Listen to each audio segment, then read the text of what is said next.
Hello my dear students, welcome back to my class where every learning is enjoyable. और आज हमारा जो है वो विद्युत धारिता का लास्ट लेक्चर है, जिसमें हम जो है एक छोटा सा टॉपिक पढ़ेंगे और इसके बाद में हम जो है वो कुछ अच्छे एग्जाम्पल करेंगे। यानी मैंने जो है वो इस चैप्टर से कुछ अच्छे एग्जाम्पल जो सेलेक्ट किया है, मतलब पूरे चैप्टर से वो हम जो है वो सॉल्व करेंगे। तो आज जो है वो हमारा इलेक्ट्रिकल कैपेसिटेंस यानी विद्युत धारिता का हमारा आज का लास्ट लेक्चर रहेगा। सबसे पहले हम जो है वो हमारा आज का छोटा सा टॉपिक जो बाकी रह गया है वो पढ़ते हैं, जो है संधारित्र पर परावैद्युत का प्रभाव। हालांकि ये चीज हम पहले पढ़ चुके हैं, लेकिन हमने जो है वहाँ पे पहले बैटरी की बात नहीं की थी। यानी हमने जो है वो आपको पता होगा, हमने समांतर प्लेट संधारित्र पढ़ा था। वहाँ पे हमने जो है वो जो परावैद्युत था उसको हमने कम्प्लीटली फीड किया था। फिर हमने जो आंशिक भरा था, फिर हमने जो है वो विभिन्न मोटर की छोटी छोटी जो वो प्लेटें रखी थी अलग अलग, ठीक है। तो वहाँ पे हमने जो बैटरी की बात की जो नहीं की थी, लेकिन यहाँ पे जो मैं बैटरी की बात कर रहा हूँ, यानी इस केस में मैंने क्या किया, बैटरी को हटा दिया है और इस केस में मैंने क्या किया, बैटरी को लगे रहने दिया है। तो जब अगर मैंने बैटरी को हटा के अगर मैं संधारित्र के बीच में अगर परावैद्युत भरता हूँ, तब क्या इफेक्ट पड़ता है इन सभी वैल्यूज पर, यानी कि सी, क्यू, वी, ई और यू। यानी इसको क्या बोलते हैं हम, धारिता, आवेश, विद्युत विभव, विद्युत क्षेत्र और विद्युत ऊर्जा, इन पर जो है वो क्या प्रभाव पड़ेगा, ये क्या होगी, बढ़ेगी या घटेगी या कांस्टेंट रहेगी, इस चीज पे जब हम बात करेंगे। तो सबसे पहले क्या समझ रही है कि जब बैटरी हटी हुई हो, तो देखो सबसे पहले तो मेरे पास में क्या था, ये बैटरी लगी थी इस तरीके से, ठीक है। तब जो है वो इनकी जो धारिता, आवेश, विभव, विद्युत क्षेत्र और जो विद्युत ऊर्जा थी वो ये है, C not, Q not, V not, E not और यू नॉट, ठीक है। तो अगर मैं इसकी धारिता की बात करूं तो वो तो मुझे पता है, वायु में क्या होती है, epsilon not A by D, ठीक है। लेकिन अब मैं बात करता हूँ कि जब अगर मैं इसको हटा देता हूँ बैटरी से संधारित्र और इसके बीच में क्या भर दूं, परावैद्युत भर दूं, तब जो है वो इन सभी वैल्यूज पे क्या इफेक्ट पड़ेगा, ठीक है। तो वो हम जो है कैलकुलेट करेंगे। अच्छा, एक चीज ये कि जब मैंने संधारित्र का सिद्धांत पढ़ाया था और उससे पहले मैंने संधारित्र भी पढ़ाया था, तो संधारित्र को मैंने ये बताया था कि जब अगर हम उसको बैटरी से कनेक्ट कर देते हैं, तो जब हम जब ये क्या होता है कि चार्ज हो जाता है, तब हम बैटरी को हटा दें तो चार्ज क्या रहता है, उस पर नियत रहता है, मतलब कांस्टेंट रहता है। मतलब जितना चार्ज बैटरी लगी हुई है उतना हो, तब उसको हटा दे तब भी चार्ज क्या होता है, वही रहता है। चार्ज ना तो कम होता है ना ज्यादा होता है, तो चार्ज क्या रहेगा, यहाँ पे स्टोर रहता है, ठीक है ना। तो यहाँ पे अगर मैं बात करूँ चार्ज की, तो चार्ज तो मेरे पास में वही है, Q equal to Q not, यानी ये मेरे पास में क्या रहा, कांस्टेंट, चार्ज तो कांस्टेंट ना। अब बात करते हैं कैपेसिटेंस की, संधारित्र की, मतलब इसकी धारिता की। तो C इक्वल टू क्या होता है, epsilon not A by D, लेकिन मैंने क्या भर दिया यहाँ पे, माध्यम भर दिया है, तो क्या हो जाएगा, एप्सिलॉन ए बाई, और एप्सिलॉन मुझे पता है क्या होता है, epsilon not into epsilon R divided by, ठीक है। तो ये देखो epsilon not A by D, क्या ये सी नॉट बन चुका है, epsilon not A by D ये मेरे पास में क्या बन चुका है, सी नॉट बन चुका, और एप्सिलॉन आर तो ऐसे कैसे रहने दो, ये हो गया मेरे पास में क्या, सी नॉट। तो देखो जो धारिता थी अब वो कितने टाइम बढ़ गई है, एप्सिलॉन आर गुना जो है वो बढ़ गई है। तो इसका मतलब यहाँ पे जब मैं अगर धारिता की बात करूं, तो धारिता यहाँ पे क्या हो चुकी है, बढ़ चुकी है। क्लियर, आगे बढ़े। अब बात करते हैं इसके विभव की। तो विभव मुझे पता है कि V इज इक्वल टू क्या होता है, Q बाई C, और C की वैल्यू ये रही, ये यहाँ पर रख दो, ये हो जाएगा Q upon epsilon R into C not. अच्छा देखो Q अपॉन C V है ना, तो Q अपॉन C नॉट क्या है, इसको मैं V नॉट लिख सकता हूँ और ये डिवाइडेड बाई एप्सिलॉन R, ठीक है। तो जो मेरे पास में इसकी मतलब जो इसका विभव है वो क्या हो गया, एप्सिलॉन मतलब 1 अपॉन एप्सिलॉन R टाइम्स बढ़ गया, या हम बोल सकते हैं कि एप्सिलॉन R टाइम्स बढ़ गया, ये भी चीज बोल सकते हैं। 1 अपॉन एप्सिलॉन R टाइम्स तो बढ़ गया, लेकिन एप्सिलॉन R टाइम्स घट गया। थोड़ा कंफ्यूजन मत होना, ठीक है, कंफ्यूज मत होना इस चीज में। तो देखो V नॉट है और डिवाइडेड बाई एप्सिलॉन R है, तो इसका मतलब एप्सिलॉन R डिवाइड में चला गया ना, तो इसका मतलब इसका जो विभव है वो क्या हो गया, कम हो गया। तो हम बोल सकते हैं कि जब हम बैटरी को हटा देते हैं तो इसका विभव क्या हो जाता है, कम हो जाता है। तो यानी यहाँ विभव क्या हो गया, इसका डिक्रीज हो गया। क्लियर, आगे बात समझ में। अब बात करते हैं इलेक्ट्रिक फील्ड की। तो इलेक्ट्रिक फील्ड मुझे पता है वो क्या होता है, V बाई डी, और V की वैल्यू यहाँ से रख लो आप, V not upon epsilon R into V। तो देखो ये V बाई डी क्या है, E, तो V नॉट बाई डी क्या हो जाएगा मेरे पास में, V not upon epsilon R। तो यहाँ पे देखो आपका इलेक्ट्रिक फील्ड यानी विद्युत क्षेत्र वो भी क्या हो चुका है मेरे पास में, कम हो चुका है। तो यानी ये भी मेरे पास में इसकी वैल्यू भी क्या हो गई, कम हो गई, ठीक। अब बात करते हैं इसकी ऊर्जा की। तो U इक्वल टू हमें फॉर्मूला पता है ऊर्जा का, क्या होता है, Q स्क्वायर अपॉन 2C। तो C की वैल्यू मैं रखता हूँ यहाँ से, तो Q स्क्वायर, बिकॉज चार्ज तो सेम है ना, चार्ज पर कोई इफेक्ट नहीं पड़ा, 2, और इसकी वैल्यू ये रही मेरे पास में epsilon R into epsilon not. अब देखो आप क्यू स्क्वायर अपॉन 2c वो u है, तो Q square upon 2c not को मैं क्या बोल सकता हूँ, u नॉट बोल सकता हूँ, u not upon epsilon.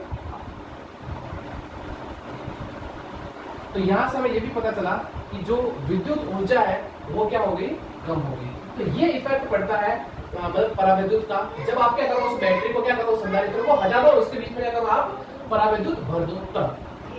Clear है? यहाँ तो आगे बात में हम बात करते हैं हमारे सेकंड केस की। सेकंड केस में ये है कि जब बैटरी लगी हुई है, यानी कि ये मेरे पास में कैपेसिटर जो बैटरी से लगा हुआ था, मैंने क्या किया है, बैटरी को नहीं हटाया, मैंने इसके बीच में क्या किया, अब जो है वो पराविद्युत भर दिया। तो अब जो है वो इनकी वैल्यूज पे क्या इफेक्ट पड़ेगा इसके कारण वो अब हम जो है वो देखेंगे। तो अगर मैं बात करूं, अगर इनके बीच में एयर है, अभी बात समझ में, इस कैपेसिटर यानी संधारित्र की प्लेट के बीच में एयर है, तो हमें पता है कि जब वायु होती है तो फॉर्मूला हमें पता है वो होता है epsilon not E by D. Clear? आगे बात समझ में? ओके। अगर मैं बात करूं इसकी बैटरी के लिए, तो बैटरी पहले मेरे पास में लगी हुई थी, मैंने बैटरी को नहीं हटाया, तो क्या इनका पोटेंशियल डिफरेंशियल विद्युत विभवांतर में कोई फर्क पड़ेगा? नहीं। पहले उतना ही था तो बाद में भी क्या रहेगा, उतना ही रहेगा। मान लो मैंने यहाँ पे 12 वोल्ट की बैटरी लगाई और बैटरी नहीं हटाई, तो इसका मतलब अब भी वोल्टेज कितना है, 12 वोल्ट का ही तो है। तो इसका मतलब यहाँ पे मैं V की बात करूंगा तो V तो वही है V नॉट। क्लियर? अब बात करते हैं इसकी धारिता की। तो धारिता का फॉर्मूला मेरे पास में क्या होता है, C is equal to epsilon not into epsilon R A by D। Because epsilon किसके लिए आएगा, अरे एप्सिलॉन की जगह में क्या मतलब मैंने क्या रखा है यहाँ पे, epsilon not into epsilon R। क्यों? क्योंकि यहाँ पे मैंने क्या भर दिया, माध्यम आ गया। अरे बात समझ में, यहाँ पे मैंने माध्यम को रख दिया है, क्या, परावैद्युत माध्यम। तो उसके लिए जो मेरे पास में क्या होगा, epsilon not into epsilon R A by D। और ये देखो epsilon not A by D, ये किसकी वैल्यू है, ये C नॉट की वैल्यू है। तो ये हो जाएगा मेरे पास में epsilon R into C not. तो यहाँ पे देखो जो धारिता है वो कितनी हो गई, एप्सिलॉन R गुना बढ़ गई। पहले धारिता कितनी थी, C नॉट, अब धारिता कितनी हो गई, एप्सिलॉन R गुना। यानी कि हम बोल सकता हूँ कि जो मेरे पास में C की वैल्यू है वो क्या हो गई, बढ़ गई। मेरी धारिता क्या हो गई मेरे पास में यहाँ पे, बढ़ गई।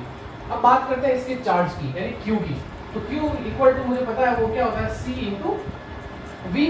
और देखो C की जगह मैं रखूंगा एप्सिलॉन R और ये C नॉट, और V की जगह क्या रहेगा मेरे पास में, V नॉट। तो अच्छा देखो Q इक्वल टू CV है, तो C नॉट V नॉट ये क्या हो जाएगा, Q नॉट हो जाएगा। ये हो जाएगा मेरे पास में epsilon R into Q not. तो चार्ज भी यहाँ पे क्या हो गया, बढ़ गया। कितना बढ़ गया, एप्सिलॉन R गुना बढ़ गया। क्लियर? C हो गया, V हो, Q हो गया और V भी होगा। बात करते हैं E की। तो E इक्वल टू मुझे पता है क्या होता है, V बाई D, और V इक्वल टू क्या है, V नॉट अपॉन D। तो देखो E equal to V by D है, मतलब ऐसे बोल दो V by D equal to E, तो इसका मतलब V नॉट अपॉन D, ये मेरे पास में क्या हो जाएगा, ये E नॉट हो जाएगा ना। तो देख लो इलेक्ट्रिक फील्ड वही रहा, इलेक्ट्रिक फील्ड कांस्टेंट है। आगे बात समझ में, E equal to E not, पहले E नॉट बाद में E, दोनों सेम है। तो इलेक्ट्रिक फील्ड यानी विद्युत क्षेत्र सेम। ना बात करते हैं ऊर्जा की। तो ऊर्जा U इक्वल टू फॉर्मूला पता है मुझे, हाफ CV स्क्वायर। अरे बात समझ, ऊर्जा के दो तो तीन फॉर्मूले पढ़े थे हमने, है ना, उसमें से एक ही formula U equal to half CV square, और ये हाफ C की जगह मैं रखूंगा ये epsilon R into C not, और फिर V की जगह आ जाएगा मेरे पास में ये V नॉट स्क्वायर। V की जगह मैंने क्या रख लिया, V not, V equal to V not है ना। अब देखो half CV square equal to क्या है, half CV square equal to मेरे पास में U, तो half C not V not square क्या हो जाएगा, U नॉट, और ये एप्सिलॉन R को ऐसे कैसे, और ये फिर U। तो यहाँ पे देखो जो ऊर्जा है वो क्या हो चुकी है, बढ़ चुकी है। आगे बात समझ। तो यहाँ पे देखो तीन चीजें जो है वो बढ़ गई है, धारिता बढ़ गई है, आवेश बढ़ गया है और ऊर्जा बढ़ गई है। ठीक है ना, इसको आप क्या बोलते हैं, धारिता। ये क्या है मेरे पास में, आवेश। ये क्या है, विद्युत क्षेत्र। और ये क्या है, विद्युत ऊर्जा। सेम यहाँ पे भी सेम यही है ना। ये मेरे पास में धारिता, ये हो गया मेरे पास में विद्युत विभव या विभवांतर, जो भी आप मानो। ये मेरे पास में विद्युत क्षेत्र, ये विद्युत ऊर्जा।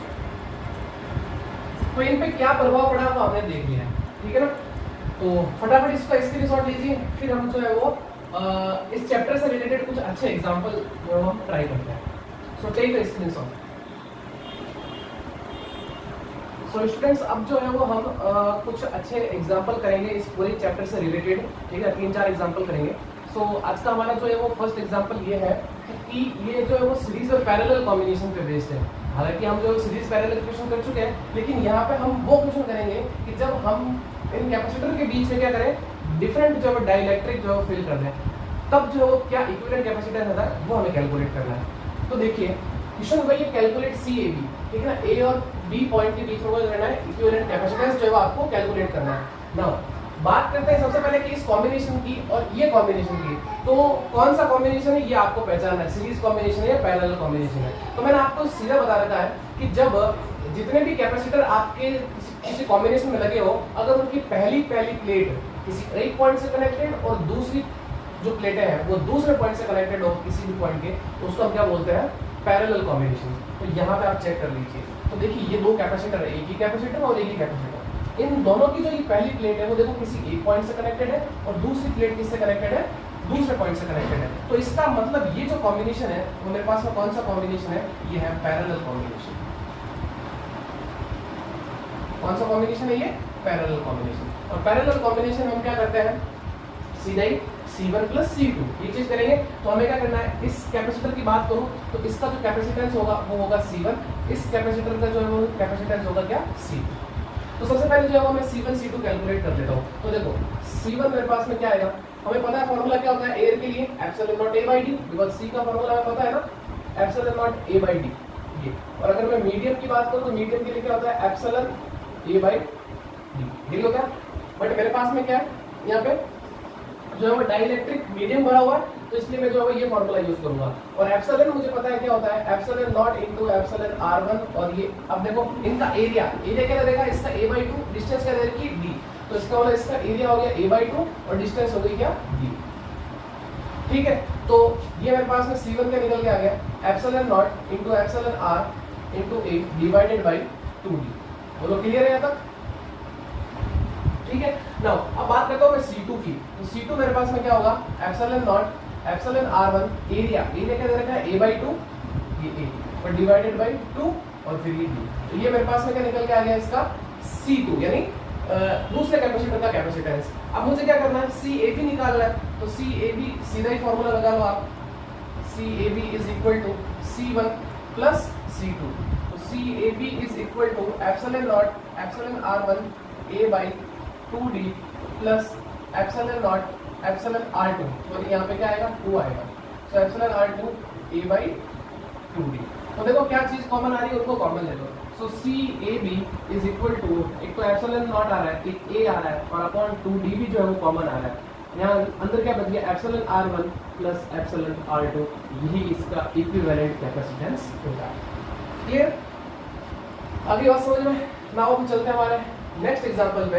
ये कौन सा कॉम्बिनेशन है, तो आपको पता है कि जब सीरीज कॉम्बिनेशन में क्या होता है कि जितने भी कैपेसिटर लगे हैं उनकी जो दूसरी प्लेट होती है वो किसी जो अगले कैपेसिटर से कनेक्टेड होती है, फिर उस कैपेसिटर की दूसरी प्लेट किसी अगले कैपेसिटर से कनेक्टेड होती है और इस तरीके से क्या होता है, सीरीज बन जाती है। तो सेम यहाँ पे भी ऐसे ही है। तो देखो ये एक कैपेसिटर है और ये एक कैपेसिटर है, तो इस कैपेसिटर की ये वाली प्लेट जो है इससे कनेक्टेड है, तो इसका मतलब ये क्या हो गया, सीरीज कॉम्बिनेशन हो गया।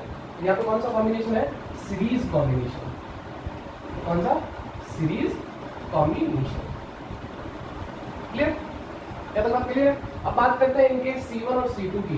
तो C1 मेरे पास में क्या होगा, epsilon not into epsilon R1 A upon distance कितनी इनके बीच की, D/2।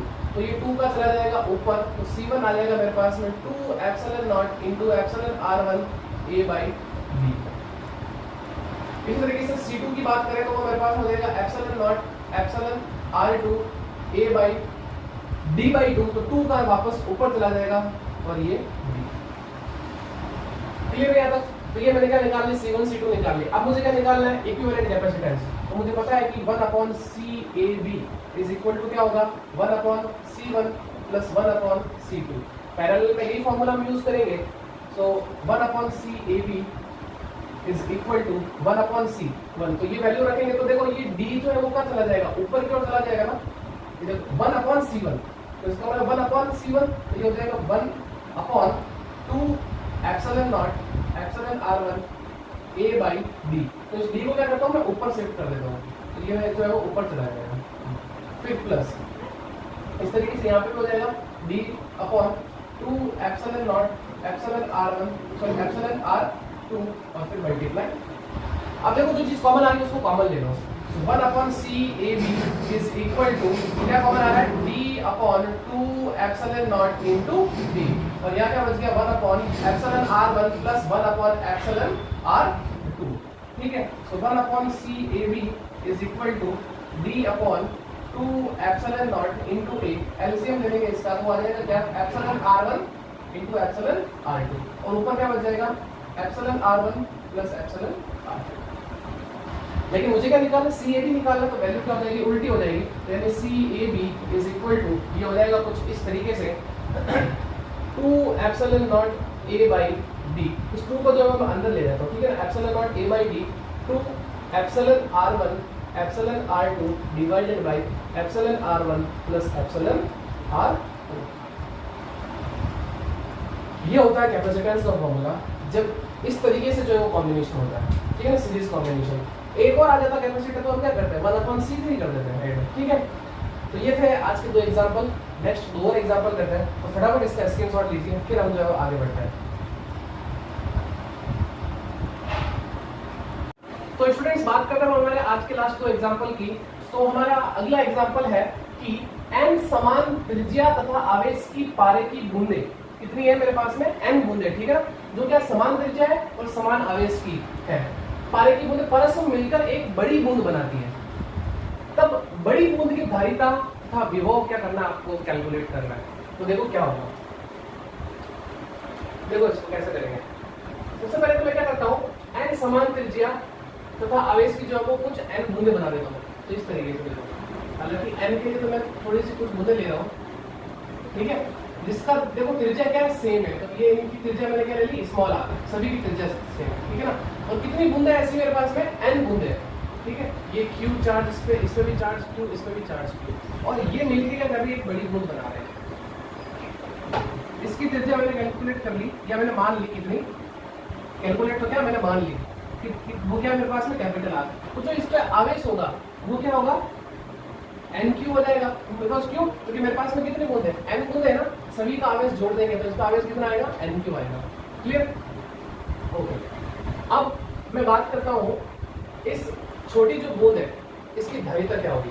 पहले तो बताओ कि जो बूंद है वो कौन सा आकार की है, गोलाकार है, तो हमें पता है कि गोले की जो त्रिज्या होती है वो मेरे पास में, सॉरी गोले का जो धारिता होती है वो मेरे पास में क्या होती है, C स्मॉलर, और C स्मॉलर मेरे पास में क्या हो जाएगा 4 pi epsilon not into r। ये तो होगा फॉर्मूला, क्योंकि हमें पता है ना कि गोलीय चालक की जो धारिता का फॉर्मूला था वो मेरे पास में क्या निकल के आया था, वो था C smaller equal to 4 pi epsilon not into r, और यहाँ पे छोटी है इसलिए मैं क्या ले रहा हूँ, यहाँ पे स्मॉल लिख रहा हूँ, ठीक है, तो ये क्या मेरे पास में C स्मॉलर, तो 4 pi epsilon not into r। Clear. तो अब बात करता हूँ मैं इसके आगे की। तो देखो इन सभी बूंदों का जो वॉल्यूम होगा, यानी जो आयतन होगा, उन मतलब उस सभी का सम, आई बात समझ में, यानी कि जितनी मेरे पास में बूंदे हैं इन सभी का आयतन को अगर मैं जोड़ दूं तो वो इस बड़ी बूंद के आयतन के क्या आएगा, बराबर आएगा। आई बात समझ में। तो यहाँ पर लिख सकता हूं मैं बड़ी बूंद का आयतन, बड़ी बूंद का आयतन, बड़ी बूंद का आयतन बराबर n इंटू छोटी बूंदों का आयतन, छोटी बूंदों का आयतन। ये तो बात समझ में आ गई ना आपको, क्योंकि इनका जो आयतन होगा सभी का मिला के वो इसके बराबर ही तो है ना, बिकॉज ये सभी मिलकर बड़ी बूंद बना रही है। तो देखो आयतन आपको पता है कि जो गोले का वो क्या होता है 4/3 पाई r क्यूब, और फिर ये n इंटू छोटी बूंद का आयतन क्या हो जाएगा 4/3 स्मॉल r क्यूब, है ना, 4/3 पाई स्मॉल r क्यूब। तो देखो 4/3 पाई से ये 4/3 पाई कट जाएगा, और यहाँ से अगर मैं r की वैल्यू कैलकुलेट करूंगा तो देखो इसका मैं क्या ले लूं, घनमूल ले लूं, तो ये क्या आ जाएगा, देखो n की पावर 1/3 और r का घनमूल ये क्या आ जाएगा मेरे पास में r क्यूब का घनमूल क्या हो जाएगा, r हो जाएगा ना। ओके, अब बात करता हूं मैं बड़ी बूंद की धारिता, यानी C बिगर, ठीक है ना। तो फॉर्मूला क्या होगा 4 pi epsilon not into r, because capital R है इसकी त्रिज्या, equal to 4 pi epsilon not r की वैल्यू ये रख दो यहाँ पे, n की पावर 1/3 इनटू, तो देखो 4 pi epsilon not into small r, ये क्या C स्मॉलर है, बिल्कुल, ये हो जाएगा मेरे पास में सी बिगर इक्वल टू n की पावर 1/3 इंटू सी स्मॉलर। ये होती है धारिता बड़ी बूंद की, ठीक है, क्लियर है। आपको क्वेश्चन में क्या होगा, आपको नंबर ऑफ जो है वो ये ड्रॉप्स दे देंगे कि इतनी मतलब 125 बूंदे हैं, 64 बूंदे हैं, जितनी भी है, ठीक है ना। बूंदे इसी तरीके से देंगे ताकि आपको क्या उसका घनमूल निकालने में जो है वो काफी आसानी हो, ठीक है। इस तरीके से आपको वैल्यू भी दी जाती है, तो आपको करना कुछ नहीं, सीधी वैल्यू रखनी है और आंसर निकालना है, और सी स्मॉलर आपको दे रखा होता है, ठीक है। तो ये तो मैं एक एज अ स्टैंडर्ड फार्मूला जो है डिराइव करके दे रहा हूँ, ठीक है। तो न्यूमेरिकल में आपको दे रखी होगा, तो न्यूमेरिकल में क्या होगा, आपको ये बूंदे दे रखी होगी कि इतनी बूंदे हैं, तो बताइए ये मिलके एक बड़ी बूंद जो बना रही है, तो बता अब धारिता कितनी होगी, इस तरीके से। अब बात करते हैं विभव की, तो धारिता तो मैंने निकाल ली, अब विभव की बात करते हैं। तो देखो छोटी बूंद का जो मैं विभव की बात करूँ तो फॉर्मूला क्या होगा, KQ/R। अगर मैं एक बूंद की बात करता हूँ, ठीक है, KQ/R ये होगा। अब बात करता हूँ मैं बड़ी बूंद की, तो देखो V बिगर, तो V बिगर के लिए क्या होगा, Q क्या होगा इसका, NQ, बिकॉज इन सभी को मिला के इस पे चार्ज क्या होगा, NQ होगा, और डिवाइडेड बाय कैपिटल R बड़ी के लिए। नाउ KNQ और R की वैल्यू जो है वो यहां से रखो इसमें n की पावर 1/3 और मल्टीप्लाई। अब एक चीज देखिए, KQ/R, क्या ये V स्मॉलर है, KQ/R क्या है, ये V स्मॉलर, तो KQ/R की जगह क्या आ जाएगा मेरे पास में V स्मॉलर, और ये n की पावर 1/3 ऊपर क्या ले जाएंगे, ऊर लेके चले जाएंगे। सो ये हो जाएगा V bigger is equal to ये हो जाएगा मेरे पास में, देखो V स्मॉलर, इसको लिख सकता हूं मैं क्या, V स्मॉलर इनटू ये देखो n, तो एक तो ऊपर है ये 1 पावर 1, ये ऊपर चला जाएगा, क्या हो जाएगा n इंटू n की पावर -1/3, यही तो होगा। और अब देखो इसको मैं कुछ इस तरीके से लिख दूं कि ये देखो इनका आधार समान है, तो घातें क्या हो जाएगी, जुड़ जाएगी। तो मेरे पास में जो V बिगर जो निकल के आएगा वो कुछ इस तरीके से होगा कि 1 - 1/3, तो ये हो जाएगा n की पावर कितना, 2/3 मल्टीप्लाई V स्मॉल, ये है मेरे पास में विभव। इस बड़ी बूंद के जो विभव होगा ये, और धारिता जो होगी वो होगी। क्लियर है यहाँ पे, आगे बात समझ में। नाउ लास्ट एग्जांपल करते हैं इसका आज का, कि एक 600 पिकोफैरेड धारिता वाले संधारित्र को 200 वोल्ट की बैटरी से आवेशित किया गया है। अब संधारित्र बैटरी को हटाकर संधारित्र को अनावेशित 600 पिकोफैरेड धारिता के अन्य संधारित्र से जोड़ा जाता है। तब बताओ कि इस प्रक्रिया में कितनी स्थिर विद्युत स्थिति ऊर्जा की जो है वो हानि हुई। देखो क्वेश्चन कुछ इस तरीके से, वापस पढ़ते हैं आप एक बार 1 by 1, कि 600 पिकोफैरेड धारिता वाले संधारित्र को, तो इसका मतलब यह आपको जो है वो किसकी C की वैल्यू दे रखी है, धारिता इसका मतलब C की वैल्यू, इसको मैं C1 दे देता हूँ। ये कितना मेरे पास में 600 पिकोफैरेड, C1 क्यों, बिकॉज क्योंकि एक और संधारित्र इस पर जुड़ा हुआ है, और वो कितना है 600 पिकोफैरेड का, तो इसका मतलब C2 की वैल्यू भी कितनी मेरे पास में 600 पिकोफैरेड। अब देखो इस संधारित्र को क्या किया, 200 वोल्ट की बैटरी से आवेशित किया गया, तो इसका मतलब V1 दे रखा है आपको 200 वोल्ट। अब संधारित्र से बैटरी को हटाकर, तो बैटरी हटा दी, तो इसका मतलब उसका विभव क्या हो गया, 0, यानी V2 इक्वल टू 0। क्लियर है, बैटरी हटाने पे विभव कितना होगा, 0 होगा। अब आपको बताना है कि इस प्रक्रिया में कितनी ऊर्जा हानि होगी।